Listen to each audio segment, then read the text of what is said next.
হাদিস সেট, আয়াত সেট। তোর পাহাড়ে আমি যখন গেলাম প্রথমবার বাজান, তখন আমার কলেজটা ঠান্ডা হয়ে গেছে। আল্লামা সাইদি আমার সাথে, এদিক তাকাও, সাইদি সাহেব, ডক্টর বারী সাহেব, রাজশাহী ইউনিভার্সিটির ভাইস চ্যান্সেলর। আমরা তিন ভাই গুহার ভিতরে যায় 2 রাকাত নামাজ পড়লাম। আমাদের চোখের পানি আল্লাহর কাছে। আল্লাহ রে, আমরা যেখানে আসি এখানে আমার রাসূল 2 বার আসছে। দয়া করে কোরআনের বিধানটা বাংলাদেশে শুধু নয়, তামাম পৃথিবীতে কোরআনী শাসন জারি করে দাও।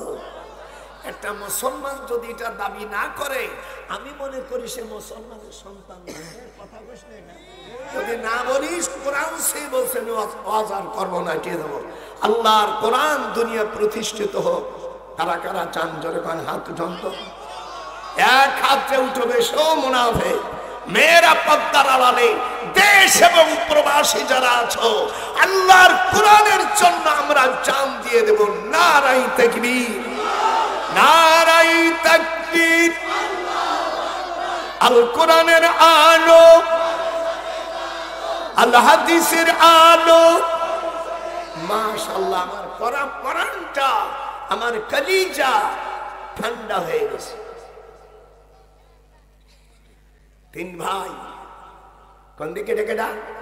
কোরআনের পাখি, পৃথিবীতে কোরআন পাখি। এই যুগে আল্লামা সাইদিকে বোঝায়, কথা কয় না। দ্বিতীয় আহলে হাদিসের মধ্যে কয়েক ভাগ আছে, আমি অন্যগুলো কে আমি বলবো না। অন্ত আল্লামা আমিয়া ডক্টর বারী সাহেব, তার চাচা, তার বাবা অলিউল্লাহর জন্ম। তারা আহলে হাদিসের মধ্যে নির্ভেজাল একটি সংগঠন, তার প্রতিষ্ঠাতা ছিলেন আল্লামা ডক্টর বারী সাহেব। এত হাত যখন আল্লাহ আকবার। উনি আবার বিয়ে করছে আমার শ্বশুরের বড় বোনের মাইয়া, সাজাদপুর জজ সাহেবের মাইয়া বিয়ে করছে বারী সাহেব। এই জন্য আহলে হাদিসরা আমাদের আত্মীয়। যাবি কোথায়, ছাড়বি কোথায়, যাবি কোথায়? পালাইবি কোন জাগাহের মানুষ, পালাইবি কোন জাগায়?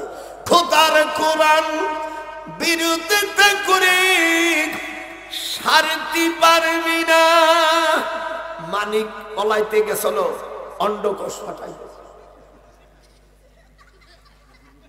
শয়তান।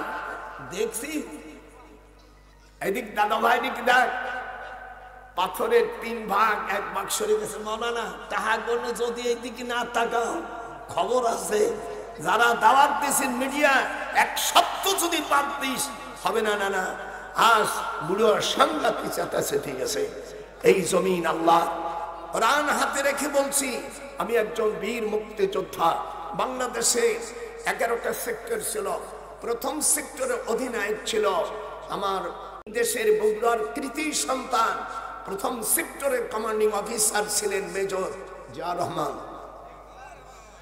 Rafiqul Islam, major Khaled Mosharraf, Shafiullah, Chittaranjan Datta, Mir Shawkat Ali, wing commander M A Bashar, Kazi Nuruzzaman, Ataul Gani Osmani মাসার, এম এ জলিল।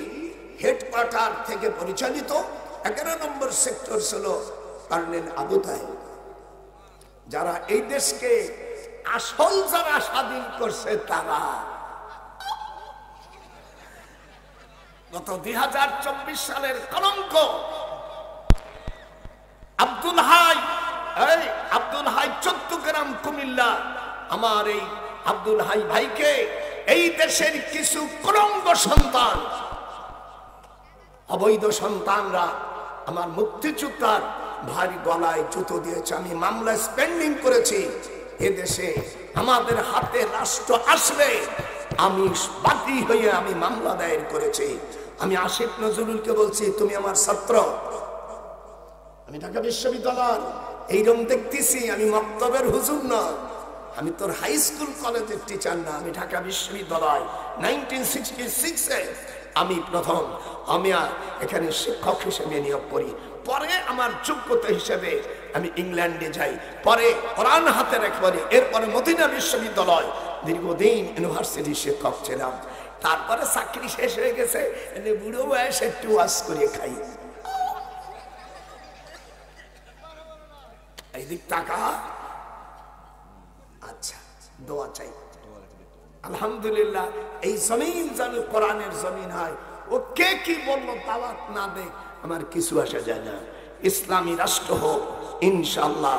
আগামী নির্বাচনে আল্লাহ যেন কোরআনকে প্রতিষ্ঠিত আমাদের উপহার আল্লাহ দেন। একটু হাত উঁচু কর, এরকম একটু মোনাজাত ধর, একটু মোনাজাত ধর। আল্লাহ এই জমিন যেন কোরআনে প্রতিষ্ঠিত রাষ্ট্র হয়। একটু জোরে কোন আল্লাহু আকবার। আল্লাহ এপিট ওপিট, আল্লাহ এপিট ওপিট সবই দেখেছি, এবার আপনার কাছে আমরা কোরআনের পিঠ দেখতে চাই। আস্তে কথা বলি তার পেটন্দ বুড়ো সাংঘাতিক খেলা খেলেছে। কোরআনের রাষ্ট্র হোক, এটাই আমাদের আন্দোলন। কি ঠিক না? এই জোরে কোন ঠিক।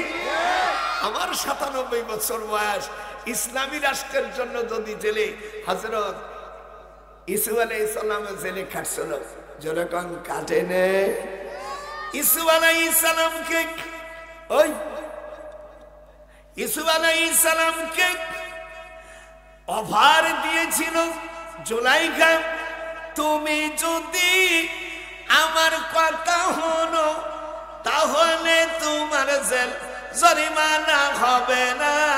ইউসুফ আমার কথা শুনলে তোমার জেল জরিমানা হবে না। হযরত ইউসুফ আলাইহিস সালাম বলেন, তোমার জেলের থেকে আর তোমার প্রেমের থেকে আমার জেল খাটা আমার জন্য মঙ্গল। আতনা পালা রব্বিস জুনু আহাব্বু ইলাইয়া মিম্মা ইয়াদু